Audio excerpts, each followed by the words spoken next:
Welcome back. We continue the theme of basketball. Last night, Marcellus' Clippers improved to a league best 13-2 after they beat the Raptors. Toronto head coach Dwayne Casey had this to say about the Clippers after that game. Quote,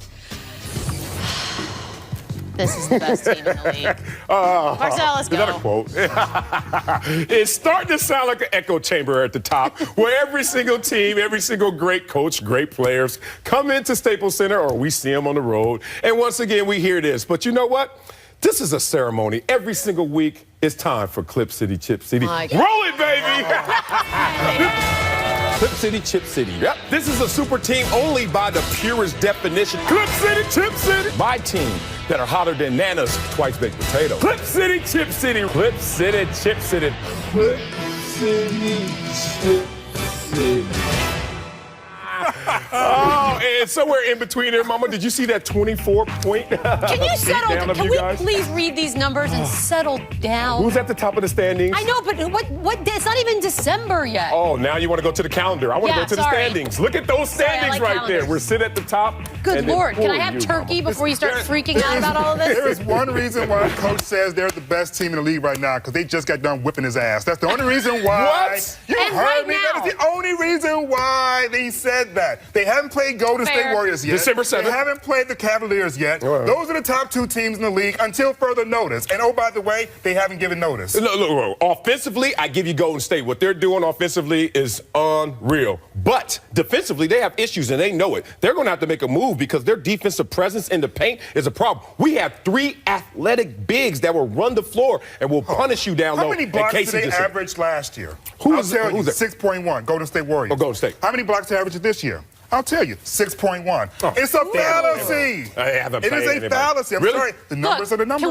Can we? Who's the number 1 defense in the NBA? Right, and that's fine. But can we just all agree that it's not the numbers that we're arguing with this Clippers team? Because right now, there's really no argument. They are the best team in the league by the numbers. Agree. What we're going to argue at some point down the line, probably sooner rather than later, is the mental state of this team and the spirit of this team and what they do when it actually starts to count. That's the part where some of us are like, shut up, Marcellus. And you know what? My counter to that is the mental makeup of this team, because of what they've been through the last few years, has finally added up to a place. As you graduate through your pain, they have finally failed forward to a place where they're hungry every single night. We haven't seen this before. There's only one piece of evidence to suggest they graduated, and that's that they've been somewhere. So they haven't actually graduated. They're still pretty much in the same spot. That defense is number one. Which is a team that has not advanced to a Western Conference Final. They are legit. Thank you. But can we just always add right now? They've been legit. They've been a threat. We haven't beat the Spurs by 24 like we did a week ago. Oh, give us some. Right. Give us some. But it's not. I'm going to have some turkey and some stuffing, some mashed potatoes. Then I'm going to open some presents. Who's cooking? Then I'm going to have a New Year's celebration. And then I might, maybe a Valentine's Day card. Okay. Then I will start to worry, maybe think about it. Okay. But right now, well, you can have we'll your have party. that film ready for you. That clip will be ready for you. Was that me begging for a Valentine's Day card? Because I was. Back to football. There you go. Thank you, baby. Love, Mama. Mama want love. Adrian Peterson could be back on the field for the Vikings by mid-December, and this is all despite suffering a right lateral meniscus tear earlier this year. Vikings right now 6-4, absolutely a contender, but he has suffered this knee injury before. Simple. Should he come back? What is he coming back to? That's the question. What is he coming back to? That team? That team was the worst offense in the league. Well, make it better. The worst offense in the league. Come back and make it better. Oh, really? They're in the hunt. Because when he was there, 14 touches, 26 yards. The first 2 games and of the then year. the first game, 19 touches, 31 yards. It is possible that the 31-year-old Adrian Peterson is not the one we romanticized and thought was going to be showing up this season. It is possible that the big 30-year-old running back has slowed down. So I would say, if you are slowed down and your team sucks, and the Minnesota Vikings have lost 5 or 6, and that one that they did win was because of 2 special plays and some defense. That's the offense. But then what are you saving it for? Wait. What are you saving it for? What are you saving it for if you're 31? You're just going to get older. Exactly. Things won't get better by your formula. It will get worse. So guess what? This is the same guy who came back within a calendar year from an ACL injury. How old was he? He was younger than this one. Well, that's all I'm saying. Science tells me. Yeah, he's younger than this. But the point is, if that was a worse injury and you came back and played great, Why can't you do it this time when your team is hanging in the balance at 6-4? You can leapfrog some teams if you bring him back and he's fresh. Which teams? Green Bay? Are they, seen the Green Bay? They're already ahead of Green Bay. Yeah, those are the teams you got to get past. At best, they're going to be 9-7. Okay. 9-7 does not suggest they're going to be better because I looked at the schedule. And you can't predict. Their wins and losses. They could go and run the table. 50-50. They can run the table. If they have the worst offense in the league. The worst offense in the league. They won 5 straight. They ran the table at the beginning of the season. I'm not even. I can't argue with you on predictions because I don't really do that. But the question really is, what are you saving it for? Like, that's the only question I have for you. So here's the opportunity for you to perhaps maybe don't come back to the Minnesota Vikings, but you come back as a second back for a different team. Wow. Maybe. Where would you like him to go, LZ? Well, I like Dallas for him. That crystal ball you got is I like dusty. Dallas actually for him because their offensive line. Look, Nerve Turner quit in the middle of the season. There's a reason why that team sucks. Coming up. Man, you are just spicy today. And you a Detroit fan? You calling them sorry? You calling them sorry? Full disclosure. You guys, we're about to make the show real sexy. We're going to sell some sex. We don't do that here very often. But today we're doing that. I give you Bill Walton shirtless. Next. This is SportsNation. Is he going to be on the show soon? Officially terrible. NFL refs had another rough night by many accounts. First, they called DeAndre Hopkins out of bounds on what probably should have been a touchdown. And then there were 2 poor spots late in the game, which cost Houston what would have been a key first down. Now, there's been plenty of controversy surrounding refs all season. Bill O'Brien, your thoughts? I've considered challenging many plays today. I mean, let's go back to the first quarter. Was Hopkins out of bounds on that play? No. So, look, I'm not going to sit up here and get fined. I'm just third-year coach in the NFL. I thought he was in bounds. So start there, and then list all the things that I could have challenged. He's going to list them all. List them. This is just an ongoing trend of bad nights for refs, yes? Well, I wouldn't even go to bad night for the refs. I think they got that call correct with DeAndre Hopkins. You see him running the entire time, putting his heel down, and then on one questionable step with their right foot crossing over your body, they're going to say now that heel didn't touch the out-of-bounds barrier. I think it did. With that said, I know who didn't see it. Coach on the sidelines wasn't able to see it because we're not able to see it. What's happening here is because of all of our access, we have a little bit of knowledge, but we don't have complete knowledge. Therefore, we're starting to see all of these issues come to light. That's all this is. I don't have as much of a problem with the spots not being right because at the end of the day, it's very difficult. You can't even really use technology yet in order to help you spot the football correctly. But it really looked like dude was inbounds the entire way. No, it didn't. Yes, it did. And when you look at it on the camera, I don't understand how you can come back and not just say, my bad, and still going to go, no, we're going to stick with it. So where's the issue At which here? point is he out of bounds? Where is he out of bounds? Where, Marcellus? There. There. We just say a random there. Just a random. No, it's, watch, here he comes, right there. Exactly. He running so fast, I can't say it. Exactly. It's okay, refs, to say we missed it. It's okay to say we messed up. But don't come back and tell me, no, we were right. We were right because we got video, dude. The one video has a coach's head exactly in the spot where you're supposed to see the heel touch. And why would you think a referee who's sitting there watching every step just wants to blow it coincidentally at the one step that we can't see it? He's not doing that because he's sitting there with malice. He's doing it because he sees him. As if a ref won't miss a call? Oh, they miss calls. Are you suggesting they can't miss a call happening right in front of them? But are you I think he's suggesting they wouldn't do it on purpose. They wouldn't do it on purpose, and that's excess to assume that they did it. I'm not saying they're malicious. I'm just saying they were messing things up. I don't think they missed that one, though. Let's continue speaking on this game. Last night, Brock Osweiler got a big old laser pointer shot at his face a few times. Obviously not the greatest thing that can happen to a quarterback in the middle of a play. Brock, what's it like dealing with all those laser beams?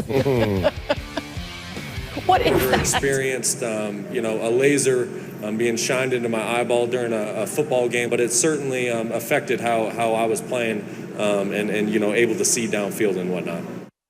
And whatnot. Your thoughts? I mean, wait. Yeah.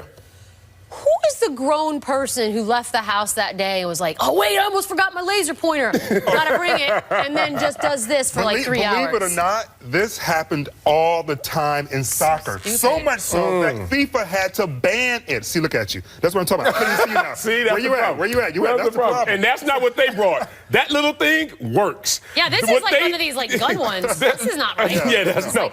They brought, I don't know how they even got that into the stadium because the width and the diameter theater of what was being shown It was like Star excessive. Wars. Yeah, that's like barely. I could barely see that on you. But they should have delayed the game. Like this is a mishap by the NFL officials and NFL security to stop someone who is visually impaired, the most important position, the quarterback position. He can't see on certain plays, certain throws. Not only is that a safety issue. I'd like to see that machine they brought.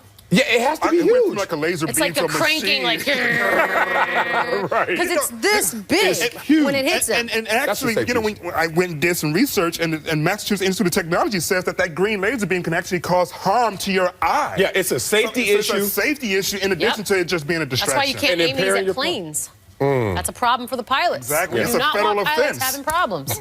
Yeah, well, it's hard enough to fly a plane. We don't need to make it more difficult. More who than are some- How do you know it's hard to fly a plane? Because it's a 50-50 chance you're going to make it Yeah. to where you're going. 'Cause you're Last night, the Spurs played the Mavs, the worst team in Which the airline league. you on? Team that's also missing most of their starters. Despite all this, it was a close game. I don't know why. The Spurs won, and Pop just not thrilled. That was a pathetic performance on the part of the Spurs. I thought we showed a lack of humility, a lack of respect for the opponent. A very pathetic performance at both ends of the court, both in execution and in grunt, in fiber, in desire. It was an awful performance.